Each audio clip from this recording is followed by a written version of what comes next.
श्रीकामाक्षि अष्टोत्तरशतनामावलिः। ॐ श्रीकालकण्ठ्यै नमः। ॐ श्रीत्रिपुरायै नमः।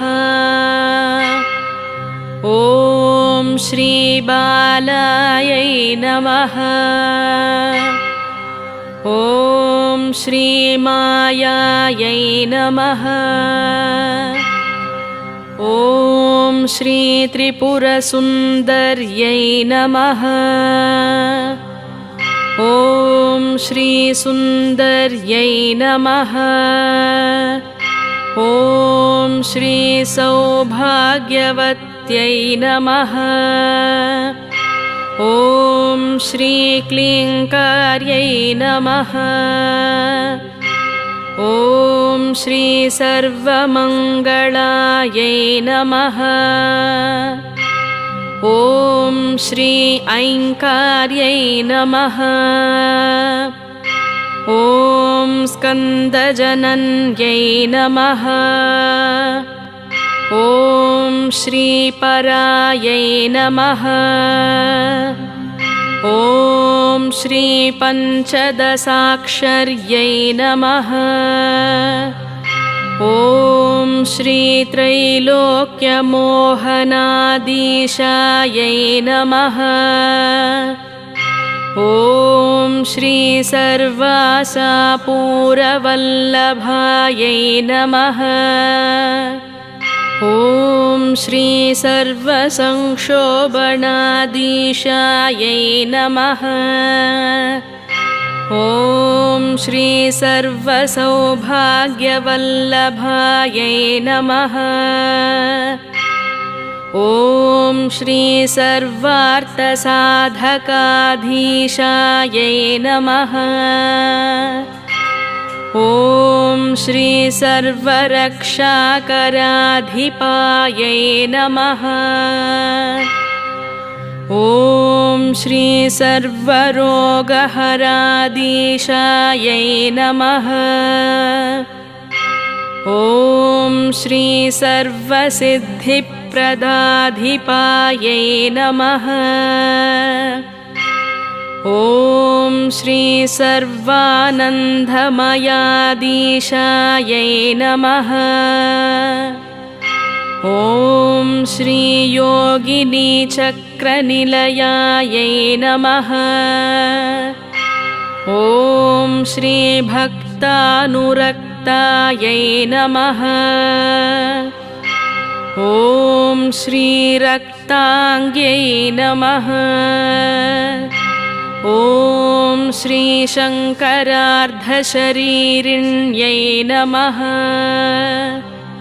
ॐ पुष्पबाणेक्षुकोदण्डपाशाङ्कुशकरायै नमः। ॐ श्री उज्ज्वलायै नमः। ॐ श्री सच्चिदानन्दलहर्यै नमः। ॐ श्री श्रीविद्यायै नमः। ॐ श्री परमेश्वर्यै नमः। ॐ श्री अनङ्गकुसुमोद्यानायै नमः। ॐ श्रीचक्रेश्वर्यै नमः।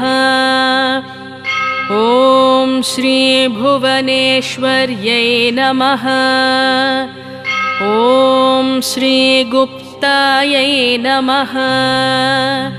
ॐ श्रीगुप्तधरायै नमः। ॐ श्रीनित्यायै नमः। ॐ श्रीनित्यक्लिन्नायै नमः। ॐ श्रीमदध्रवायै नमः। ॐ श्रीमोहिन्यै नमः। ॐ श्रीपरमानन्दायै नमः। ॐ श्रीकामेश्यै नमः। ॐ श्रीतरुणीकलायै नमः। ॐ श्रीकलावत्यै नमः। ॐ श्रीभगवत्यै नमः। ॐ श्रीपद्मरागक्रीडायै नमः। ॐ श्रीरक्तवस्त्रायै नमः। ॐ श्रीरक्तभूषायै नमः। ॐ श्रीरक्तगन्धानुलेपनायै नमः। ॐ श्रीसौगन्धिकलसद्वेण्यै नमः। ॐ श्रीमन्त्रिण्यै नमः। ॐ श्रीतन्त्ररूपिण्यै नमः। ॐ श्रीतत्त्वमय्यै नमः। ॐ श्रीसिद्धान्तपुरवासिन्यै नमः। ॐ श्रीमत्यै नमः। ॐ श्रीचिन्मय्यै नमः। ॐ श्रीदेव्यै नमः। ॐ श्रीकौलिन्यै नमः। ॐ श्रीपरदेवतायै नमः। ॐ श्रीकैवल्यरेखायै नमः। ॐ श्रीवशिन्यै नमः।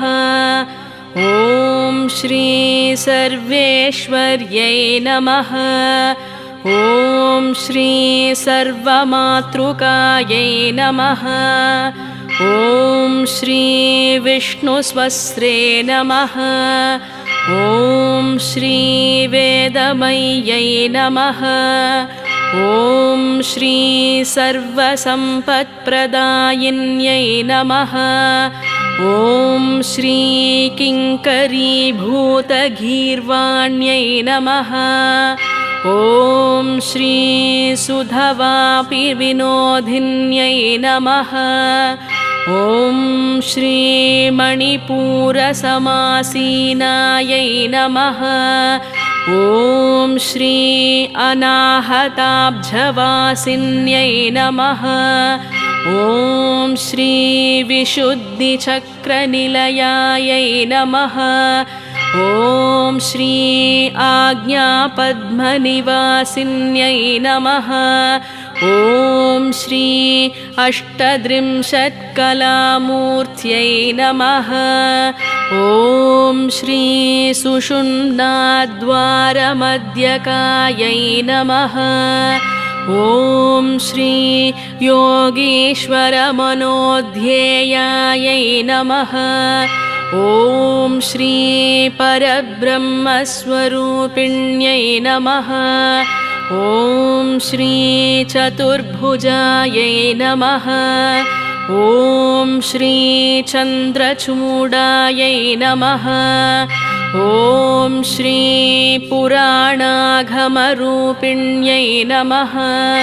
ॐ श्री ओंकार्यै नमः।